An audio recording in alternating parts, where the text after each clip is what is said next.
Hello and welcome to a series of videos called Coming Out from the Shadows, and it's all about bikes that are very good, but back in the day they may have been overlooked because they weren't the latest, glitziest, fastest, most powerful, shiny thing.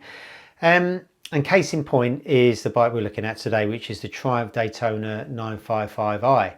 So back in the day, it was a fantastic sports bike that Triumph made, and it would have been lumped in magazine group tests and in the thoughts of many a sports bike owner as being kind of a B grade sports bike, I suppose.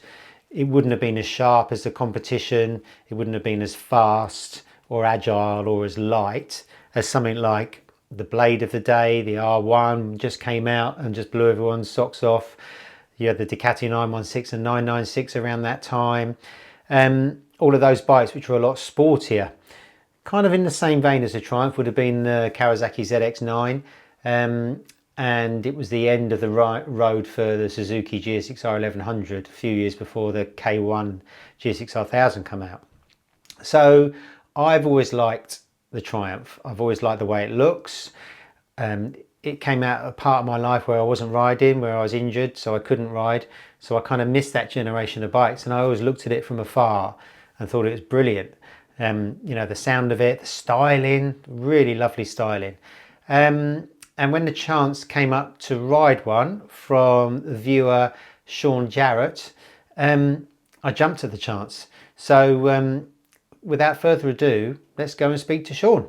Sean, thank you very much for bringing us down and letting us see your pride and joy. Yep, no worries. First question I'd ask. Back in '99, when this was new, it was all about R1s and Fireblades and ZX10s and everything. So why did you decide to buy this and not one of the kind of usual suspects? Well, I haven't been riding very long, so I only took my full license in 2021. It's a bit of a turning 50 moment, you know, midlife crisis, etc.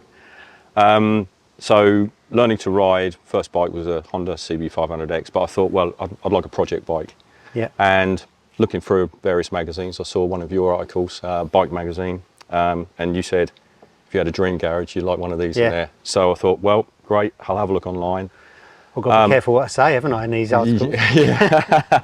So I had a good look online, did a bit of reading up as well, what to look for, you know, things like the tanks are plastic, they don't like the modern ethanol fuels, etc. No. So I found one, got it shipped in, didn't even go and see it, took a bit of a chance, got delivered, and then for the last couple of years or so I've been tinkering away. It was generally in good condition, 15,000 miles on the clock when it was delivered, and yeah, so back in 22 this arrived, and but you know, it's just I just love the look of it. You know, I think it's different. You don't see many on the road. No, I don't.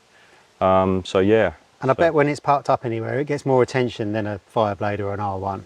Yeah. If you go, they were two a penny, weren't they? These? Yeah. If you go to the CAFs and stuff, you know, where all the bikers meet, the likelihood is you won't see another one. And yeah, it does get a few looks. And the plan was to keep it all stock. Yeah. You know, that was the plan. No modifications. You know, kind of restore it to as it was. Apart from obviously the gold wheels, you know, the black wheels didn't really do it for me. So, but yeah. You still got the black wheels? No, they're gone. They're gone. Well, they were slightly corroded. Oh, okay. So I would have got them refurbed anyway. But I just, you know, seeing pictures of the Ducatis and stuff. It's, the gold just goes with the red as far as I'm concerned. Brilliant. Yeah. So this would have come in gold or yellow or red? Yellow or red at the time. Yeah. This is actually 1999 T595 on the document. But as you can see, it's badged as the 955i, because I think at that time there was possibly a little bit of confusion. I think they thought T595 represented 600cc, for example. Yeah. So I think Triumph looked to do a rebadge. So the bodywork's all the same. I think these ran from 97 to 2000. Yeah. And then the models changed. 128 brake horsepower at the time, but I've had this remapped on the dyno, and it's actually putting out 111. So it's not too bad. And that claimed power would have been at the crank anyway. Yeah. And when you're dynoed, it's the rear wheel, so you'd expect that. Yeah. So it's quite a healthy engine, really. Yep. And is the engine, apart from the mapping, is it standard? Yeah, yeah. So Nice exhaust. yeah. So once I bought everything on here is standard. I mean, it's even still got the So is it, stickers on. are there new parts on this bike, or have you, No, well, or has it just been very well looked after? it's mostly looked after, but things like the mirrors, the indicators, you know, you get them from Triumph Parts UK. When I had the wheels refurbed, obviously new bearings. The swing arm was the tricky one because of the drop drag link. You know, and when I read through the MOT certs, you knew it hadn't been ridden for quite a long way. So I thought, and it missed a couple. Yeah. So it's probably been in storage. So bearings had to be replaced. I got a second-hand swing arm off eBay. It was just the easiest way to do it. Wow. Thermostat was seized closed. Right. Yeah, I found that out on the first ride. Okay. So yeah, so I had to. They're quite hard parts to come by.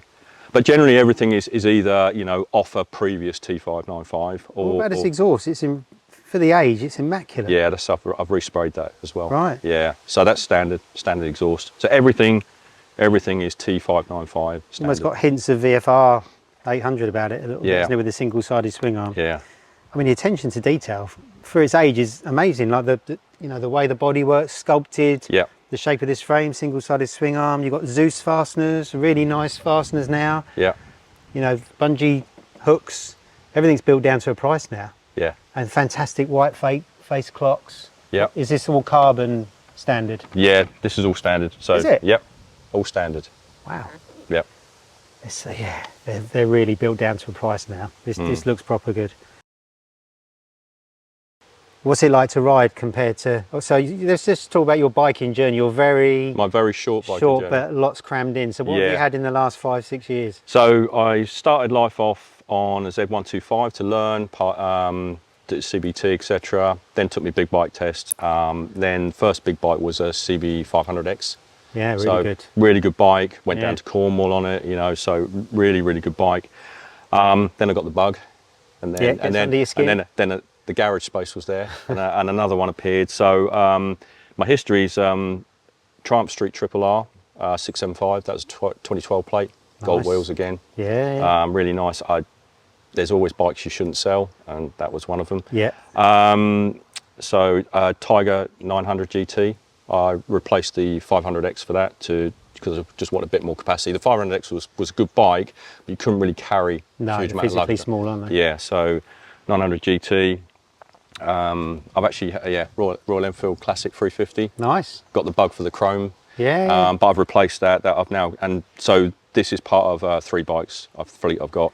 I've got Speed Twin 1200, Triumph Speed Twin 1200 on a 23 plate and a Bonneville T100 on a 19 plate. So you're a Triumph man. Yeah, hence the t-shirt. What is yeah. it about Triumphs you like so much? I don't know really. Yeah, it's a bit of you know, bit of being British, although they're not mostly. Well, they're British. designed and developed in Yeah. UK, Yeah. aren't they? So Yeah, I don't know. I kind of just be a bit different, I guess. And Yeah. and I say when I got this bike, so obviously this being the first Triumph, yeah, kind of thought, well, yeah, just stick with the brand. and did it live up to my report in Bike Magazine? Yeah, I mean, so the first part was to get the engine done. So the engine got the valve clearances done. There was a couple of oil leaks on it, and so I took it to a mechanic, and he tinkered with it. And I just wanted that reassurance that the heart of the bike was in good condition, because then why spend a load of money Yeah. doing, you know, all the bodywork and the wheels, etc. You know, if the heart's not in good shape. And the report was really good, 15,000 miles, really good engine. So then it grew from there. Yeah, but I mean the biggest change was new set tyres, to be fair. Yeah. Once you get them on, it was a game It's changer. the be all and end all, isn't it? And you've got really good tyre, Metzeler M-Tech, Sportec M9s. M9 RRs. They're brilliant. Yeah. So so I kind of just, you know, as every, you know, when you get a bit of money and you think, right, I've got to do. I mean, the only thing left really to do now is the front suspension. Right, because you said you had the shock done at MCT. Darren at MCT kindly did a refurb. So I took a Little legend that is. Yeah. So he did a refurb. So once again, I bought a stock item off eBay. So you know, the theme was always to keep it stock. You know, no sort of modifications. And say next is the front suspension, to have them serviced and refurbed if required. Yeah. And then and next game changer was it liked to run a bit lean. Below 3,000 revs, if you're going through villages, etc., 30 mile an hour, it just kept surging, and it was always constantly looking for the right mixture. And I got that remapped, so it runs rich now, but it's kind of cured that below. Because I don't take this on track. It's around the B roads, A roads, through villages, etc. But it's comfortable as well. It's I'm not young, and backs and wrists Join and the knees. They don't last forever. So but it's really comfortable, and it's just got a good power range. From now that it's been remapped and everything's been done to it, it's just the range is really good. And then above 5,000 revs, it comes alive. And what really about the does. sound? Yeah, it's pretty good. Yeah, although I think you probably don't appreciate when you've got your helmet on and your earplugs. But it's it kind of idles up. It's up and down, searching a bit still. But as I say, once you really get it on the go, it does. The triple comes alive, and it's a really good soundtrack. What are your favourite bits of the bike? What do you sit back when you polish it and think, oh, I really love that? It's got to be the bodywork. The fairings, the tank, they're all in good condition. I had to get a replacement front cover. There was a crack on this, so luckily Triumph had one of those still in stock. Wow. And then once I got that on, I thought, well, it's a ridden bike. There's the odd little stone chip. You'll always get that. And now that the wheels are done, it's kind of just finished it off really. Lovely. For me. Yeah. What's the plan with it now then? A keeper? Yeah. It's just one of those. Every time you open up the garage, it's I think if bikes do that, brilliant. Why sell them? So of your bikes that you've got, how often do you use this? Definitely a summer bike. Summer bike. What's your go-to bike in your garage? Probably the Bonneville. Yeah. Just for lazy day riding. Just a feel-good bike. And it's easy. It's just really easy to ride, and it's all chromed and comfortable, characterful. Yeah. And the Speed Twin. It's kind of a mix, it's kind of that. Well, if I want to just cruise around, but then I just want to open it up a bit. Yeah, and I put a couple of Tom Hitchcock slip-ons on that, and that's nice the and sound. fruity. Oh yeah, the soundtrack's lovely on that now. So yeah. Wow, this is amazing. Anything you'd want to add about the bike that we don't know?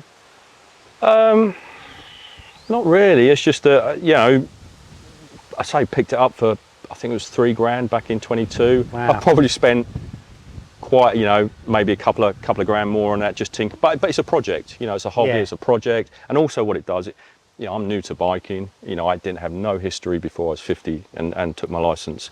So this is kind of helped me understand bikes. What made you start biking so late? Peer pressure? No, Kev, you've just done a video with. He's he's always been into biking.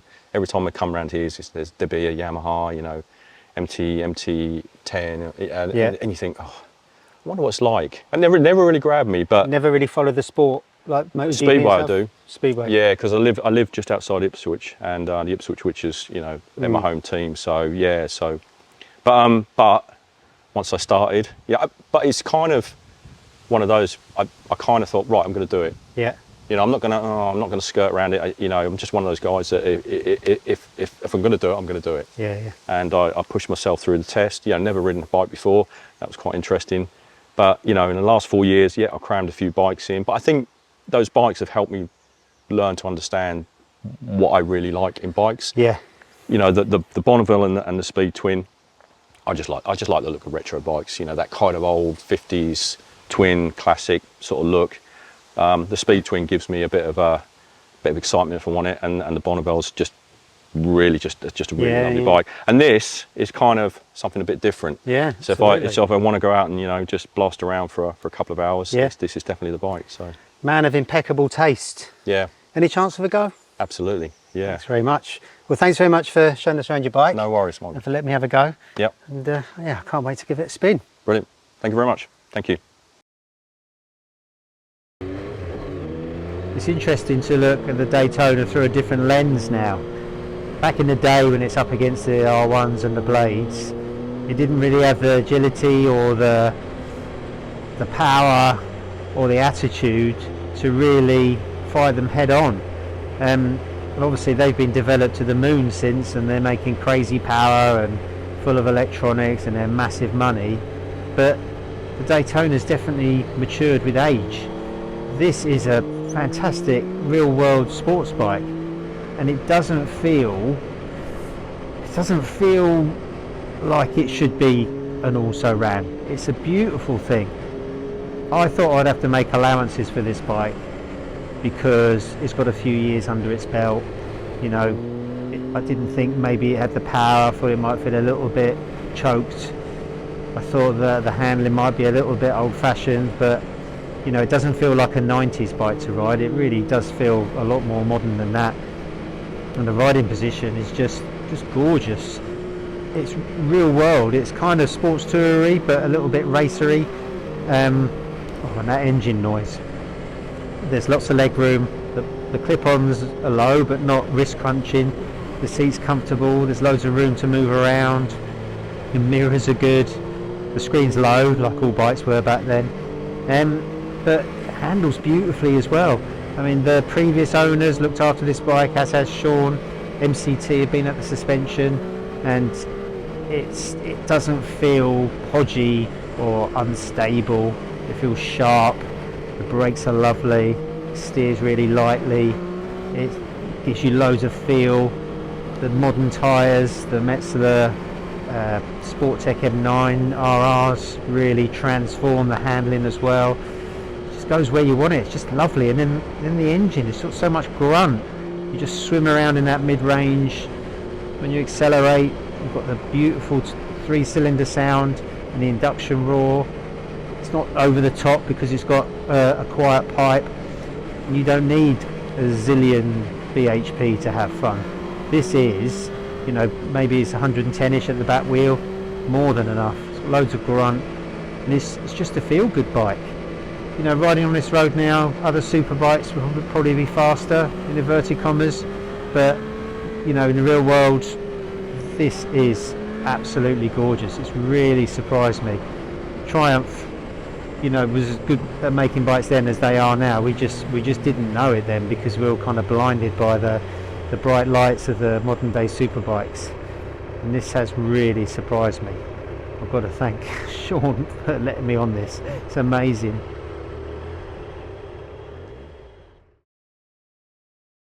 Well, big thanks to Sean for trusting me with his pride and joy. He's only been riding for a handful of years, like he said in the interview, but he's a man of great taste. He's definitely chosen a fantastic bike, and a very left field choice. It would be very easy to go out and buy a Blade or something like that, wouldn't it? But you know, I think we were saturated with bikes like that back in the day, and now it's nicer to. I'd be magnetised towards a Triumph in a bike meet car park than a Blade of the era or an R1. It's just, and it's as nice as I thought it would be. Especially the riding position. The riding position really surprised me. It's halfway between the kind of extremes that we've got now and the kind of other extremes of the 90s, where you're sat really low in the bike with high pegs and low bars. It's a really nice natural sports touring riding position, but the handling is really light and crisp. The bike's still tight. It's really nice. The brakes are fantastic. They hiss. It's got a nice little backfire in it. I don't know whether that's intentional or not. It's not too loud. The engine's a gem. The induction noise is fantastic. Loads of mid-range, and it's just a beautiful bike. There's no equivalent now. There's nothing, and it's just such a shame that sports bike evolution has just gone to that extreme level of massive power, massive electronics, and massive price tags. Or the sports bikes are dumbed down with parallel twin engines. This is lovely. You know, like my 750 that I always bang on about. They don't make bikes like that anymore, and maybe that's me being an old fart and not going with the modern flow. But I really enjoyed riding that bike, and modern tyres as well really have transformed it. So you know, back in the day it wasn't flavour of the month, but I think it's matured with age. I think it's a great bike. I think it makes more sense for where we are in our biking journeys, most of us now. I think if you were to find a really good condition one like Sean's, you'd be really, really happy. And maybe a reason not to completely move away from sports bikes. If your current race replica is a bit too extreme, you know, go for something like that. You won't be disappointed. It's not a big heavy lump, it's light, it's just, yeah, I'm really impressed. But I hope you enjoyed the video anyway. I really enjoyed making it. Thanks very much for watching. I'd like to find more bikes like this, kind of the ones that have just hovered under the surface that weren't really kind of looked at back in the day. When you look at the riders who did have them back in the day, they obviously knew something that we didn't. So yeah, very switched on. But yeah, if you enjoyed this video, please like and subscribe, and I'll see you again soon.